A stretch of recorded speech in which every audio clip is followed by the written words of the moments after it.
Bienvenidos a Abogadas al Rescate. En esta ocasión vamos a hablar de los derechos que tienen en una sucesión los ascendientes y el cónyuge. Y vamos a explicarlo en trocitos para ver si lo podemos hacer entender porque es un poquito complicado.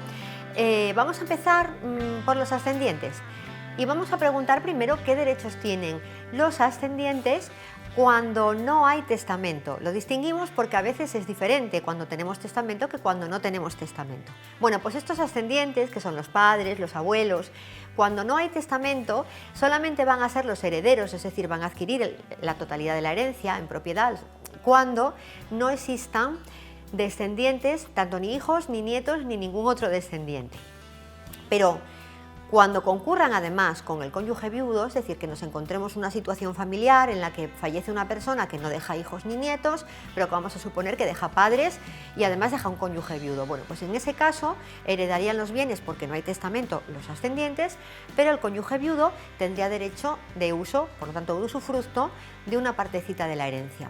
Cuando existan varios ascendientes, ¿verdad, Susana? Por ejemplo, si imaginemos que existen padres y abuelos, siempre preferimos al grado más próximo. Primero heredan los padres antes que los abuelos. Y además la ley también hace una especificación luego respecto a las líneas, es decir, si es paterna o es materna, pero sin complicarlo mucho más. Vamos a ver ahora qué pasa con los ascendientes cuando sí hay testamento, cuando la persona decida hacer testamento.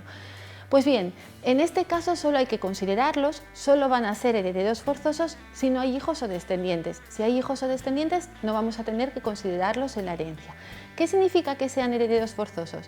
Que van a tener derecho a la legítima, es decir, que la ley les reserva expresamente una parte que el testador tiene que respetar. Es decir, a la hora de hacer el testamento, tiene que considerar en ese testamento dejarles esa parte mínima que viene especificada en la ley. Puede dejarles más, pero no menos.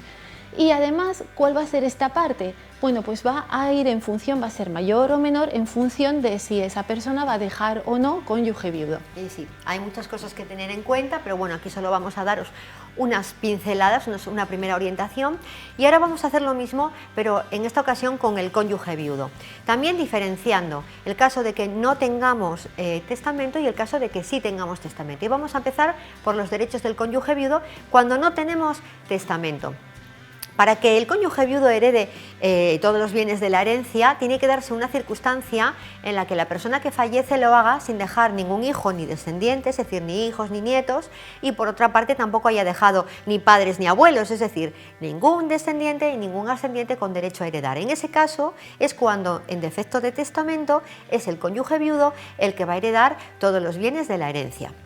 Pero imaginemos que ese cónyuge viudo concurre, es decir, existe un cónyuge viudo y además sí que existen descendientes o ascendientes, que es el caso más habitual. Pues si no hay testamento y tenemos ascendientes y descendientes a la misma vez que el cónyuge viudo, pues el cónyuge viudo va a tener un derecho de usufructo de una parte de la herencia, mayor o menor, ¿verdad, Susana? También dependiendo de con qué otros herederos concurra. Y ahora vamos a ver el supuesto, al igual que en el caso anterior hicimos con los ascendientes, de que el cónyuge, de que si nos encontremos en una situación en la que haya un testamento, ¿qué derechos va a tener ese cónyuge cuando hay testamento? Pues bien, en este caso el cónyuge va a ser siempre heredero forzoso, coincida con quien coincida.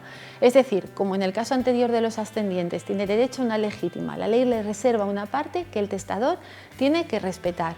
La peculiaridad del cónyuge es que esa parte que la ley le reserva va a ser siempre en usufructo. El testador puede dejarle más, pero no menos de lo previsto en la ley. ¿Qué porcentaje de usufructo se va a llevar el cónyuge? Pues va a depender de si coincide con hijos, con ascendientes o con otros parientes, porque ahí va a variar esa parte que va a tener en usufructo. Si tenéis cualquier duda respecto a vuestra herencia, no dudéis en poneros en contacto con nosotras.